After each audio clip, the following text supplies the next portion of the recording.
Ideologies are powerful tools that shape cultures, influence politics, and can be used to intentionally or unintentionally manipulate mass consciousness. We often underestimate the extent to which our thoughts and emotional responses are influenced and controlled by ideology. For example, how we think and emotionally respond to people, events, and ideas. Could this be happening to you? Would you even know? Let's investigate. What is ideology? Ideology is a system of ideas and ideals. To be said differently, ideology is a coherent, perceptual structure used to observe and judge the world. But what about religion? Is that not too an ideology? While both religion and ideology have similarities, as both possess a coherent structure of beliefs and values, religion primarily focuses on spiritual beliefs and the divine, while ideology centers on guiding political, social, or economic structures based on human reasoning. Religion focuses on existential questions such as the meaning of life, right and wrong, and so on. Ideology focuses primarily on the organization of society in terms of politics, economics, and law. And yes, religion can also influence both social organization and politics. However, it primarily revolves around transcendent ideals, whereas ideologies are more explicitly secular in their approach to structuring society. So, what are some of the dominant ideologies of the modern age? Some of the currently dominant ideologies include materialism, rationalism, individualism, globalism, and neoliberalism. Materialism, or the belief that the primary aspect of reality is material, and anything that cannot be materially observed is not real. Rationalism, the belief that your life should be predicated on rigorous logic, and that you should cast all emotional and irrational thinking aside. Individualism, the belief that the individual should be free to exercise their will within the bounds of the law, free from any interference from social groups, institutions, or undue trespass from the state. Globalism, the belief that economics should be planned in relation to a global economy, prioritizing international collaboration and global markets. Lastly, neoliberalism, the belief that economics should be conducted in a free market and unregulated manner, with minimal government influence. Now, let's explore how these modern ideologies impact our daily lives. Ideology influences how we see the world, and in turn, the manner in which we judge things within the world. We are free to make up our own minds on issues pertaining to the world, but are we completely free from external influence? The messages we hear throughout our day-to-day lives, whether it be on television, the internet, music, work, university, or in any other aspect of our life, these things influence how we perceive and think about the world. For example, what is your opinion on the COVID inoculation? Why do you hold that view? For me, I used to be very pro-inoculation prior to 2020, but since then I am more skeptical, though my mind isn't quite made up as it's a very complex issue. However, throughout 2020 and 2021, I was still very pro-inoculation. For context, as you may remember, every single day we were bombarded with messages everywhere we went, on the news, on billboards, and physical signs out in the world, in advertisements, and in conversations with people, pushing the message that inoculation was good, and that it was a pro-social thing. I wonder if I would have held the same views on inoculation if I wasn't bombarded with such voluminous and intense messaging day in and day out for 2 years. From 2023 until now, 3/4 of the way through 2024, I haven't been bombarded with such messaging, and as a result, I've had more cognitive space to come to understand what I truly think about the topic. It's so fascinating to think about how much influence the bombardment of messaging on inoculation influenced my perception of them, and as a result, my judgment of people who do not fall in line.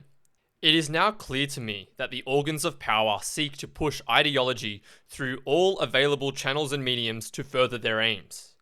It is now clear to me that we are being influenced every day, whether we know it or not. It is now clear to me that we must wake up to the powers that be and how they pull our strings. You may be wondering, but how do the organs of power push their ideology onto the populace? Let's explore. You are born a child, and for the first few years of your life, you interact with various people in various places, and they speak and act in particular ways. And you are molded ever so slightly each day by the words you hear and the behavior you observe.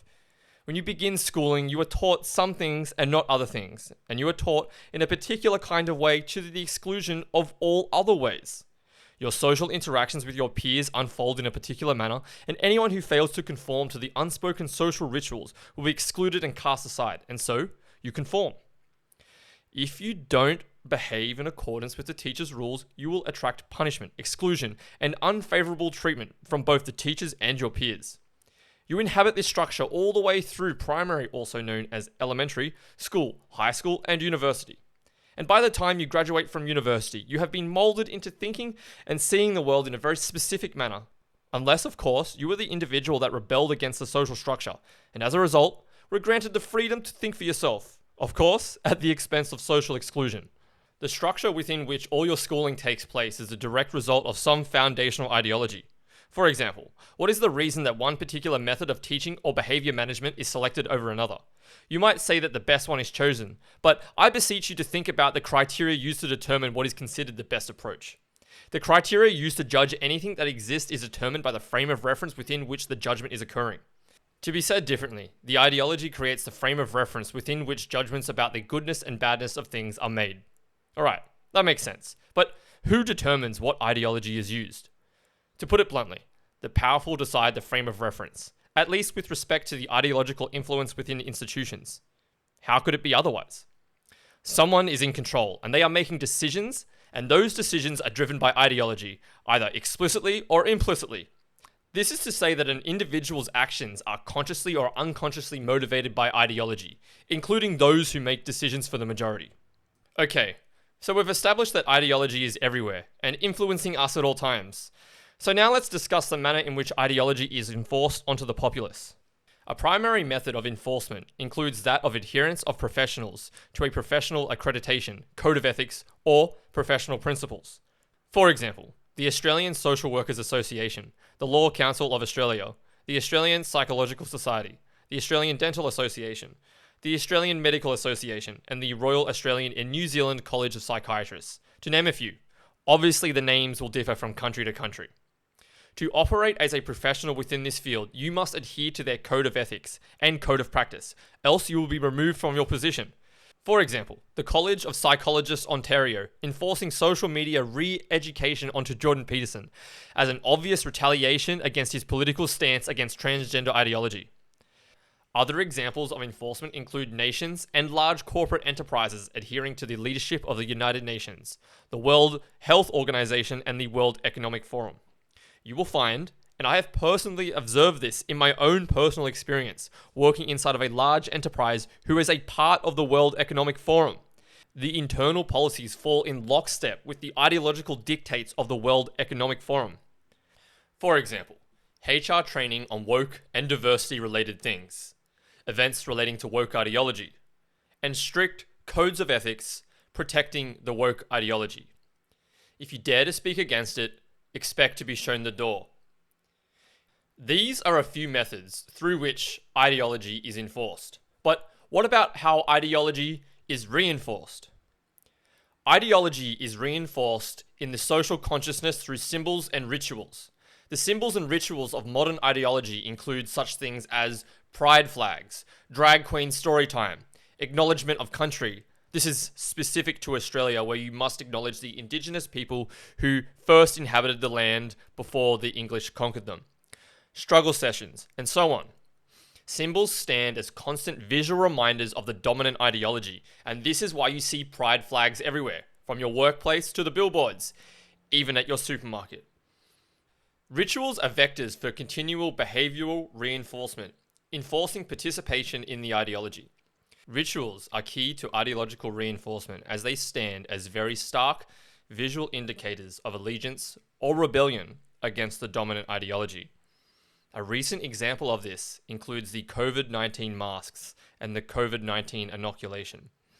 Do you remember when those who refused to wear the mask and get the inoculation were seen as indistinguishable from Satan himself? Yeah, I remember. Pepperidge Farm remembers. Ideology is an effective method to manipulate an entire society. For if you control the dominant narrative, you can control perception and, by extension, thought, interpretation, and ultimately, behavior. But how can we protect ourselves from this influence? Does a path even exist? Yes, a way exists, but is not easy, and it will require personal sacrifice. If you wish for a stable and safe life, even if that means sacrificing both your soul and your self-respect, then this path is not for you, for it goes against your own interests. However, if your soul and ultimately your allegiance to Christ is of primary importance, it may involve you being slaughtered by gladiators.